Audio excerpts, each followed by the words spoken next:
بسم اللہ الرحمن الرحیم۔ السلام علیکم۔ شروع اللہ کے نام سے جو بڑا مہربان نہایت رحم والا ہے۔ لواطت کا معنی ہے لڑکوں کے ساتھ بدفعلی کرنا۔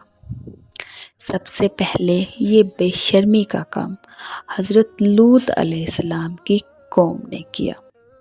اللہ رب العالمین نے قرآن پاک میں کئی مقامات پر حضرت سیدنا لوط علیہ نبینا علیہ السلام کی قوم کا یہ قصہ ہمارے لیے بیان فرمایا کہ اللہ تعالیٰ نے انہیں ان کے اس ناپاک فعل کے سبب ہلاک فرما دیا۔ مسلمانوں کا اور دیگر تمام ملتوی کا اس پر اتفاق ہے کہ لڑکوں کے ساتھ بدفعلی کرنا کبیرہ گناہ ہے۔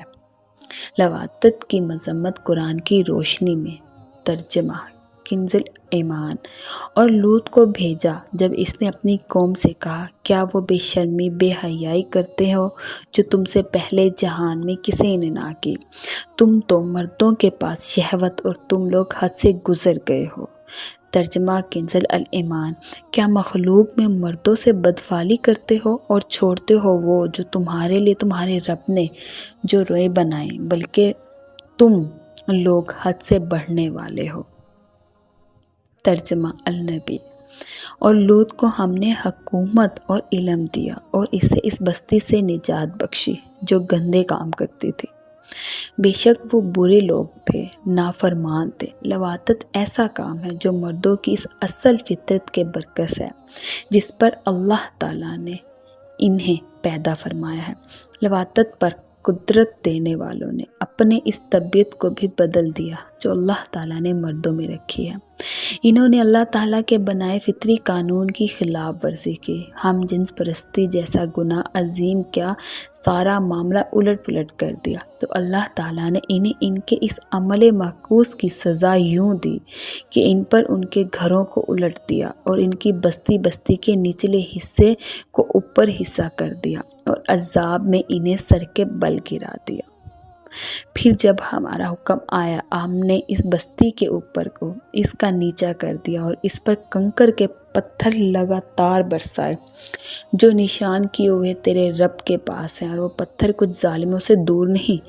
لواطت کی مذمت احادیث کی روشنی میں نبی پاک صلی اللہ علیہ وآلہ وسلم نے ارشاد فرمایا، فعل لواطت کے فاعل اور مفعول دونوں کو قتل کر دو۔ نبی پاک صلی اللہ علیہ وآلہ وسلم نے ارشاد فرمایا، جو قوم لوط کا سا عمل کرے اس پر اللہ کی لعنت ہے۔ اس حدیث پاک کی سند حسن ہے۔ نبی پاک صلی اللہ علیہ وآلہ وسلم نے ارشاد فرمایا، عورتوں کو آپس میں شرمگاہیں رگڑنا ان کا باہمی زنا ہے۔ لواطت کی سزا حضرت ابن عباس رضی اللہ تعالیٰ عنہ فرماتے ہیں، بستی کی سب سے بلند عمارت دیکھی جائے، پھر لوطی کو اس کے اوپر سے گرا کر اس پر پتھر برسائے جائیں۔ امام شافعی علیہ رحمۃ اللہ الکافی کا مذہب یہ ہے کہ زنا اور لواطت دونوں کی حد یکساں ہے، اور احناف کا نظریہ بیان کرتے ہوئے صدر الفاضل علیہ رحمۃ اللہ اپنی تفسیر حاشیہ میں سورہ نور کی آیت نمبر میں بیان کرتے ہیں کہ فرماتے ہیں لواطت زنا میں داخل نہیں، لہٰذا اس فعل سے حد واجب نہیں ہوتی لیکن تعزیز واجب ہوتی ہے۔ صدر الشریف بردر الطریقہ مفتی امجد علی اعظم اعلام کی تعریف کو بیان کرتے ہوئے فرماتے ہیں، اعلام یعنی پیچھے کے مقام میں وطی جمع کی تو اس کی سزا یہ ہے کہ اس کے اوپر دیوار گرا دے یا اونچی جگہ سے اسے اوندھا گرائیں اور اس پر پتھر برسائیں یا اسے قید میں رکھیں یہاں تک کہ وہ مر جائے یا توبہ کرے۔ چند بار ایسا کیا ہو تو بادشاہ اسلام اسے قتل کر ڈالے۔ الغرض یہ فعل نہایت ہی خبیث ہے بلکہ زنا سے بھی بدتر ہے۔ اسی وجہ سے عند الاحناف اس میں حد نہیں کہ بعضوں کے نزدیک حد قائم کرنے سے اس گناہ سے پاک ہو جاتا ہے، اور یہ اتنا برا ہے کہ جب تک توبہ خالصہ نہ ہو اس میں پاکی نہ ہوگی، اور اعلام کے حلال جاننے والا کافر ہے۔ یہی مذہب جمہوریہ مسلمانوں کا ہے۔